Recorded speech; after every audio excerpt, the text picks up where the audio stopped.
جناب استاد الحفاظ بلکہ استاد العلماء جن کا فیض بلکہ بہت سارے اداروں کی سرپرستی بھی فرما رہے ہیں، سرمایہ اہل سنت حضرت مولانا ممتاز صدیقی صاحب سے گزارش کروں گا وہ تشریف لائیں اور مہمانوں کا بھی شکریہ ادا کریں اور اپنے خیالات سے ہمیں مستفید بھی فرمائیں۔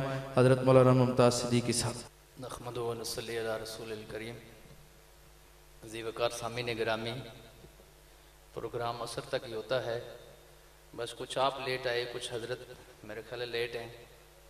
جس دن تاریخ لی تھی بھائی فرقان صاحب نے، تو میں نے عرض کیا تھا کہ اتنے بڑے حضرات کو دعوت دینا، کیونکہ ان کی بہت زیادہ مصروفیات ہیں، پورے ملک کے اندر پروگرام ہوتے ہیں، لیکن ساتھیوں کا اپنا ذوق ہوتا ہے۔ بہرحال آپ دل جمی سے بیٹھے، حضرت انشاءاللہ آپ کی خصوصی بیان سے نوازیں گے، آپ زیارت بھی فرمائیں گے۔ بہت بڑے عالم دین تشریف لا رہے ہیں۔ میں حضرت کی آمد تک 2-4 منٹ اب کوئی تقریر کوئی موضوع تو چھیڑ نہیں سکتا۔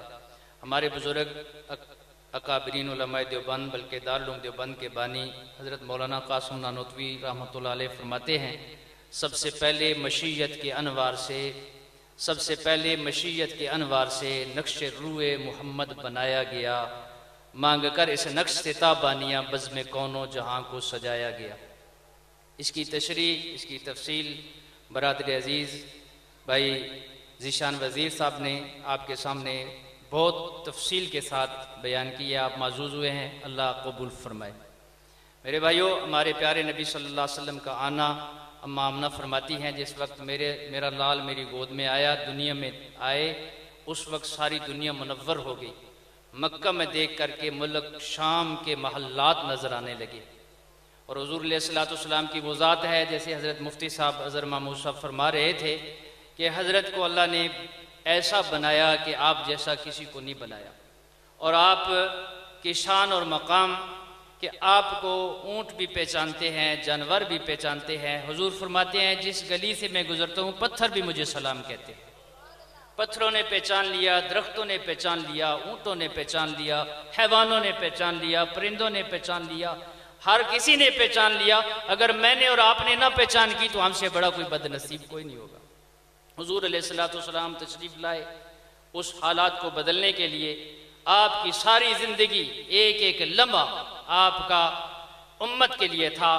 آپ سونے کے لیے نہیں آئے، آپ جن کو یوں سمجھیں کہ لوگوں کے دلوں پر محنت کرنے کے لیے آئے، اور ایک ایک آدمی جسے کہتے ہیں نا گاؤں کا کوئی انتہائی نکمہ سا بندہ ہو تو کوئی بندہ کہتے ہیں اسے تو کوئی موہ ہی نہیں لاندا، یعنی اتنا نکمہ ہے کوئی موہ ہی نہیں لاندا۔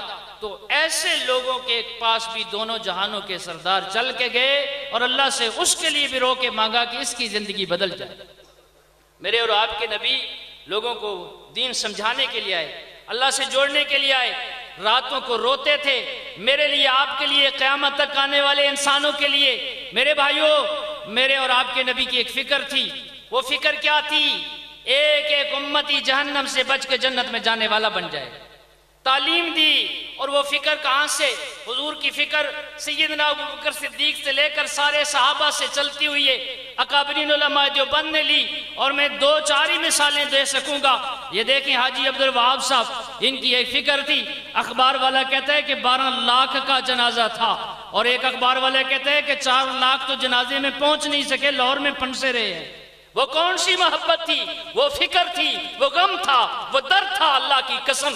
جو دیکھیں کہ عالم دین بھی نہیں تھے، بی اے پاس کیا، تحصیلدار بھرتی ہو گئے، 6 مہینے کے بعد اس نوکری کو چھوڑا، بس فکر نبی کو لیا اور پوری دنیا کی فکر لے کر کے بیٹھے۔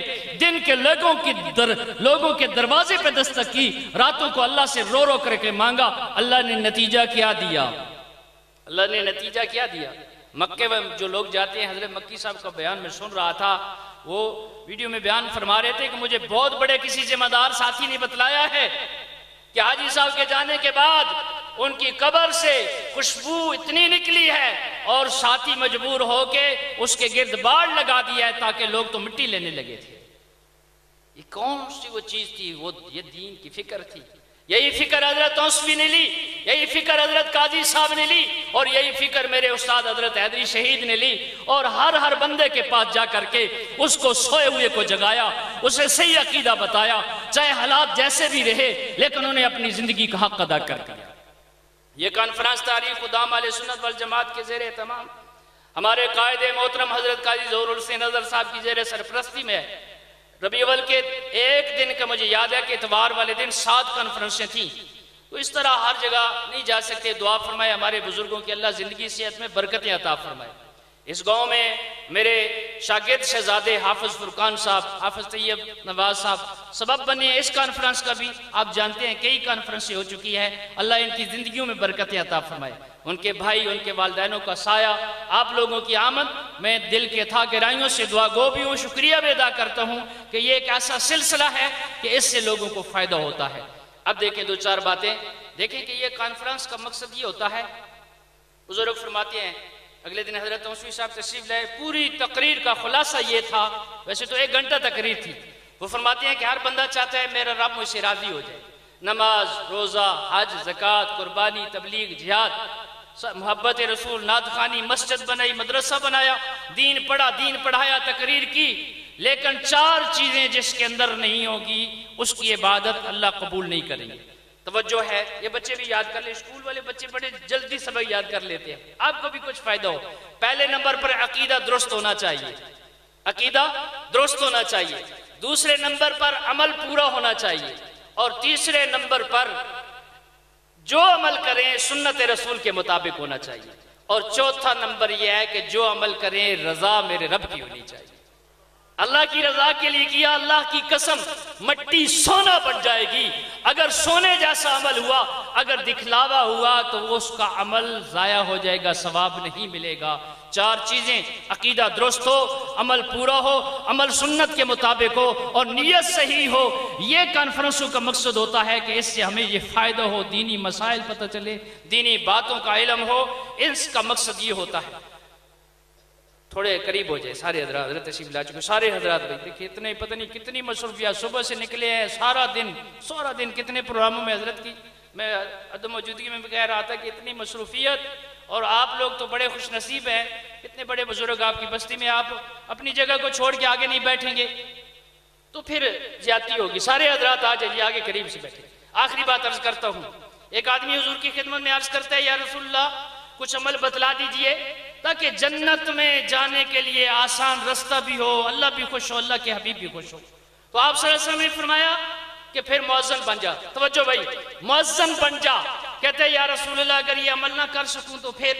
آپ صلی اللہ علیہ وسلم نے فرمایا مؤذن کی تو بڑی فضیلت ہے، اذان سن کے جہاں تک آواز جاتی ہے ہر چیز اس کی گواہی دیتی ہے، جتنے نمازی آتے ہیں اتنا ثواب نمازیوں کا مؤذن کو بھی ملتا ہے۔ یہ دیکھیں سیدنا بلال حبشی خانہ کعبہ کی چھت پہ چڑھ کے اذان دیتے ہیں، یہ کون شا عمل تھا؟ وہ مؤذن رسول تھے۔ تو وہ کہتے ہیں یا رسول اللہ اگر یہ کام نہ کر سکوں تو پھر؟ آپ صلی اللہ علیہ وسلم نے فرمایا کہ پھر کیا؟ امام بن جا، لوگوں کا امام۔